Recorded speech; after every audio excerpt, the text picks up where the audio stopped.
This is Make it plain. Make it plain. MIP With Masamela Matfumo. Mark Thompson. Make it plain. Get woke.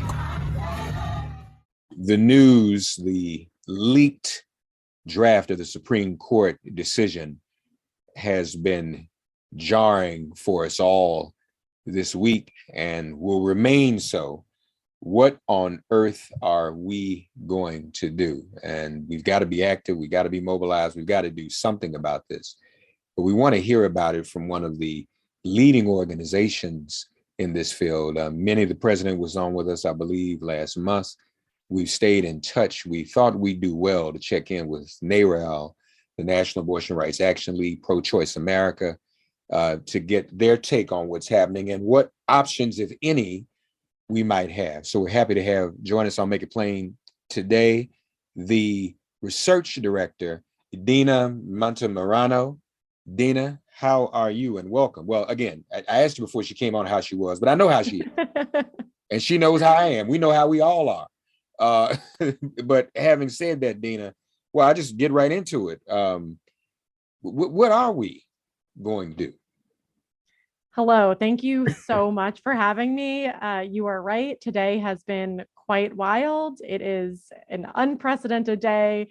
I answered and said, I'm okay. And I think I am, but in reality, I'm extremely infuriated and extremely pumped up and enraged and ready to do what we need to do here. So let me just put it in context for folks who maybe have seen information flying around and might not know exactly what happened. There was a leak of the draft opinion of the Supreme Court decision in the Jackson Women's Health case, where we knew that there was a high chance that they would overturn Roe v. Wade, the constitutional right to abortion, a right that we have had for over 50 years. And what seems to be the case from this draft, which has now been verified as a real draft, it's not a fake, is that is exactly what they are trying to do. So abortion is still legal right now. This is a draft, but they are giving us every indication, the clearest indication yet, that they are ready and willing to overturn Roe v. Wade and take away our freedom to make personal decisions. But now this really can't be a surprise. Can it? Or is it just right. Still, I mean, we were afraid of this. We were hoping for the best. But I guess when it just actually happens, right, you just can't believe it. So I would say the leak happening, absolutely a surprise, has not happened in modern history. The decision itself, listen, we knew when they took up this case that there was no way to uphold Mississippi's ban without overturning or undercutting Roe. There was a reason they took this case up. They have been planning for it for decades, right? They have been working toward it for decades, getting these judges ready to go on the court, fighting in state legislators to get Republicans elected, getting Republican senators elected. This was the goal. So we knew that decision was coming, but yes, the way that we've now found out that it is likely going to happen when the decision comes down, I mean, that rocked us all. And now we are all a couple months earlier than expected, having to spring into action. The president of NARAL, as I mentioned, Montemarano was on, and we speculated what might happen, talked through several scenarios when she was on before. But what we both agreed to is that part of the problem, Dina, has been those of us who've been raising concern about this for years all seem to kind of become Chicken Little, the sky's falling. And so nobody really believed it. Now, people are like, oh my God, this is really happening. So all the emotions you describe, all the feelings you describe, I feel, and I'm not even a woman, but it affects all of us. Yeah, it's really, as a man, I am feeling so much anxiety, like just what's, and then when you read the opinion, it basically said this was illegal when this country was founded. Well, so was my ancestors reading, Dina. Yep. So Yep. what does that not set precedent for them just to wipe out everything? I mean, it is all coordinated and it is all part of the same goal for the minority white supremacist patriarchy to maintain power and control. So abortion has been the canary in the coal mine. And I think that's why, folks don't want to believe that they're really trying to bring us backward that much. And I think folks are reckoning with the fact that they do and are seeing and feeling the reality that, like you said, this is all connected. It is about abortion, certainly, but it is not just about abortion. They, talked about Obergefell, LGBTQ rights. There have been references to interracial marriage recently. I mean, I think anything is on the table when it comes to these people. And what folks are seeing and reckoning with now is that they're not kidding. They're serious. So as research director, of course, you can tell us that this also betrays the reality in America today, that an overwhelming majority of people support women having abortion rights and all reproductive rights, correct? Absolutely. We see it and hear it over and over and over. Red states, purple states, blue states. People do not want politicians interfering in these decisions. They want women, people to be able to make those decisions with the people they love and trust, with their doctor. They do not want abortion to be banned. They want it to remain legal.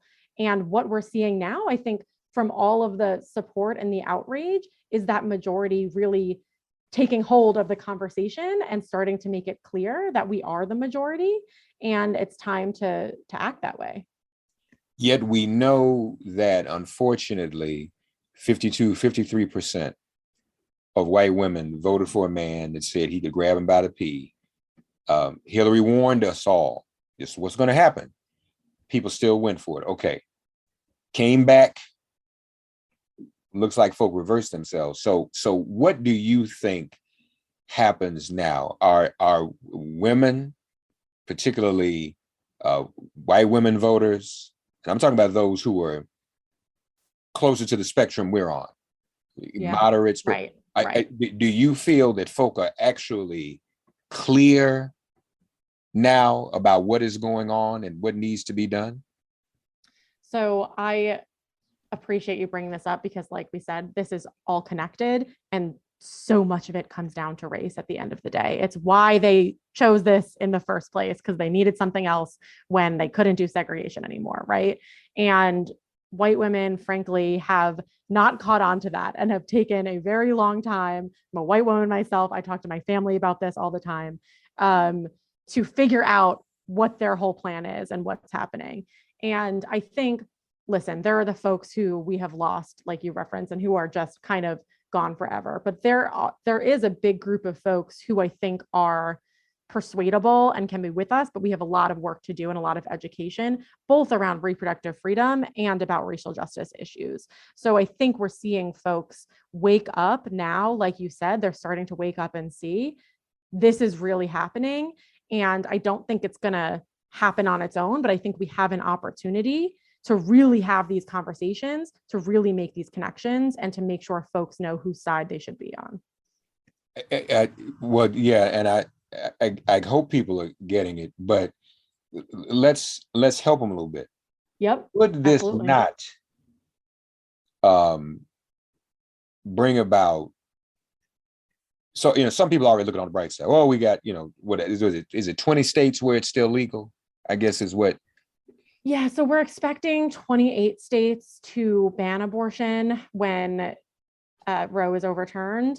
And there are a number of other states who have a Republican trifecta who might take additional action. There are a number of purple states where there are going to be big fights ahead. Again, a lot of this will depend on the midterm elections. Right. But I think you're right. There are going to be some people who say, oh, well, this won't affect me because I'm in, California or New York. And I think I'd say a couple things to that. I would say it's going to affect you both logistically and politically, right? So when you have all these folks who are scrambling to try to travel out of state and go to the same few places, we don't have enough abortion providers to begin with. So it's going to be hard for everybody to figure out how to get care. again, I think this is going to affect folks, when we're looking at what's happening politically and what's happening in the midterms. And then I think the most important thing to bring up is let's look at who this is going to impact the most and the worst and the quickest, right? It's going to impact Black women, women of color, folks who are working to make ends meet, folks in rural areas. And I think this is a moment, it's been a tough couple of years. A lot of us have been really focused on just getting through ourselves. And I think this is a moment that calls on us to care about other people and to think about other people and to center them and to fight for them the way we would fight for ourselves, and the way that we are going to be fighting for ourselves. You mentioned intersectionality, especially in terms of issues. So what's the other issue they've been coming at everybody on? The teaching of history. Mm-hmm. They say CRT, but they've just assaulted all history that their CRT was never taught in schools, elementary and secondary schools anyway. And so I wonder if we're at a disadvantage because we've not, and this is, collective criticism and accountability for us all. Maybe we've not really educated people enough or reminded them, those who may have forgotten, what things are really like before 1973. I mean, maybe that's a part of it too. And people may just take for granted, well, that's never coming back. It's never going to happen again. But literally, we're headed back there because before 1973, there was abortion, but only certain kind of women, certain type of women, a certain class of women could afford it and could have access to it, right? That's the difference. And if we get into fights in these states, depending on what the midterms do, couldn't we be right back in that same situation again? So I think I love the way you're making all these connections because it's so important. I think that, abortion rights, CRT, all of this really shows that the Republican Party, who loves to talk about how much they love freedom, have been fighting to take away people's freedom to decide, their freedom to learn, their freedom to vote. They're trying to do all of it. And the reason why, listen, they don't want people to have the textbooks. They don't want people to be able to vote because they know they're not the majority and they know that's what they have to do to get people to win. So listen, we could all do a better job of learning from our history, but it's hard when it's hypothetical, but it feels so much realer now. So how do we make the most of this moment to say, this is what happened? We're not going back there. Right. And we got to commit to learning from our history and to, making sure that people understand what the other side is trying to do. So what is NARAL organizing people to do? What can we say to people? How can they get involved? Because people want to do something right now. Give us some instruction, if you would. I will say too, I have been so heartened by all of the support that I've been hearing and, by all of the folks speaking out and wanting to take action.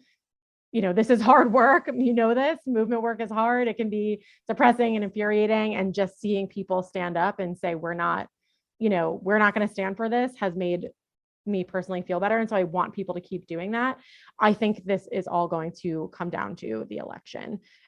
We all worked our asses off to get as many Democrats as we could elected in the last cycle.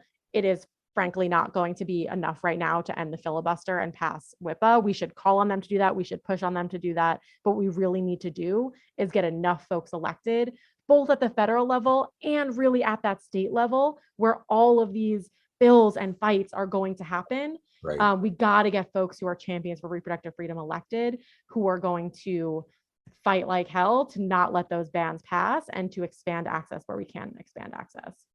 And this is where young women voters become important. You all, this is your moment. If there ever was a moment, this is it. It's time for the younger generation to take over at the polls. So let me ask you this first. Are you said you're hardened. Are you hardened? Because let's face it, I think there's been a lot of angst even about the midterms, that our side is demoralized and somewhat apathetic. You think this, I hope I'm right, that this is the very thing that's going to really mobilize people for the midterms. What do you think about that? Am I being too optimistic? No, I don't think so. I mean, I have been seeing and hearing about this and the decision and the rage and the determination from all corners in a way that I had hoped to see, but that I honestly wasn't sure that we would see beyond the activist circles. And we're really seeing that energy take hold.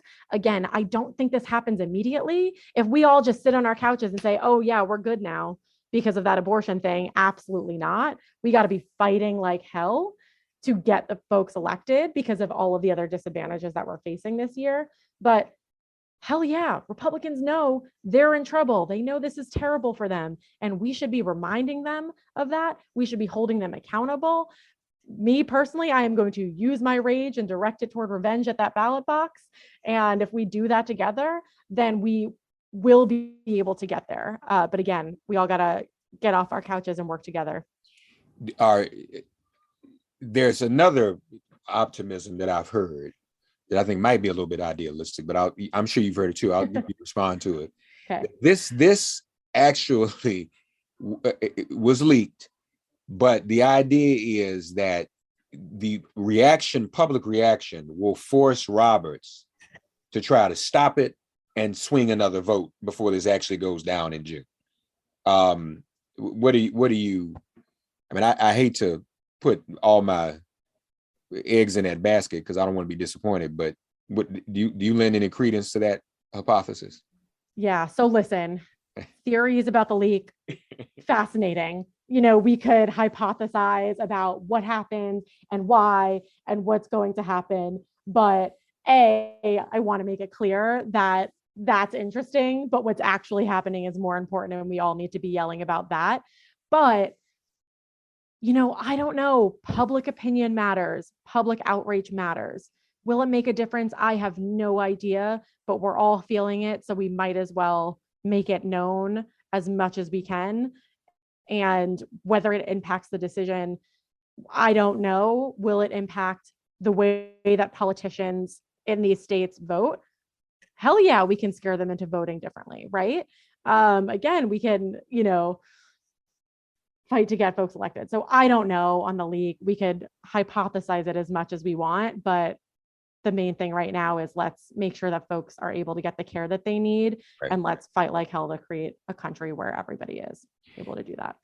Folks, we invite you to go to prochoiceamerica.org, find out more, get involved. It's the National Abortion Rights Action League. Action is key word.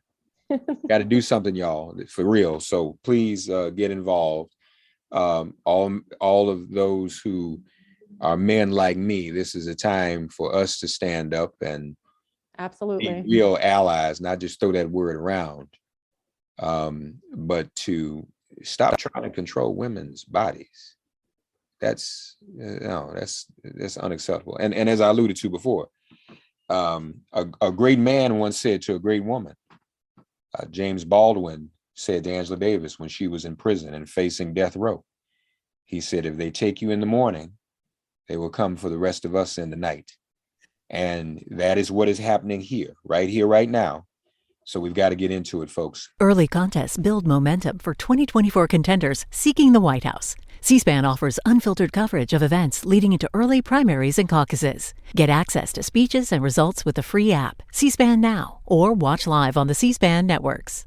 ProChoiceAmerica.org. Our guest today has been Dina Montemarano, the research director, also a native New Yorker, so we applaud her for that as well. I'm living in her hometown right now, as you all know. Dina, thank you for joining us, and please keep us posted and let's stay in touch so we can share with the good people in the audience and around the country how they can get involved and what assignments we can encourage them to take on, okay? Yes, sir. Amen. And thank you so much for having me. Thank you. Thanks for getting woke and listening to Make It Plain. As always, perform an act of kindness on behalf of an elder or young person. Write a letter to a sister or brother who just so happens to find her or himself incarcerated.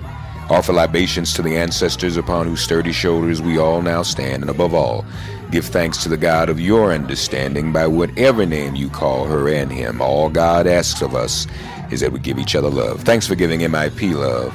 And please remember to subscribe and give us a 5-star rating. If all hearts and minds are clear, it has been made plain.